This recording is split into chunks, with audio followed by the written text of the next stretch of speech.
দিছি। দোস্ত, আমি নতুন একটা পেজ খুলেছি, তুই আমাকে ফলো দিস না, কমেন্ট করিস না কেন? তুই পেজ খুলেছিস, আমার কোনো সব কইছিস যে আমি একটা পেজ খুলেছি? এই কপালটা কোয়া লাগবে কেন? ও আছে তো, দেখ ভালোভাবে। হ্যালো বোন না, দেখ। আচ্ছা আমি দেখতেছি। নতুন পেজ খুলেছিস, পেজ বিষয়ে কি কিছু জানিস? না, এটা ঠিক, আমি জানি না, আমি নতুন শোন, তোরে যে কমেন্ট করবে না তার পেজে ঢুকে যায়, তারে মোট কথা উড়াদুরা সাপোর্ট করবি। হ্যাঁ, ঠিক আছে, উড়াদুরা লাইক কমেন্ট করে আসবি। এই হচ্ছে পেজের মূল বিষয়।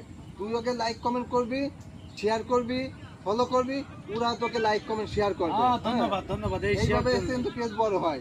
আমি এই যে আজকে পেজ চালাচ্ছি কতদিন ধরে, আমি তো এইভাবেই চালাচ্ছি। আসলে সত্যি কথা, আমার কেউ ভিডিও গুলো দেখে না, কমেন্টও করে না, শেয়ার করে না। তুই এইভাবে কাজ কর, দেখবি তোর ভিডিও মানুষ দেখবে এবং শেয়ার, কমেন্ট, লাইক, ফলো সবগুলোই দিবে। কেটে দেবে।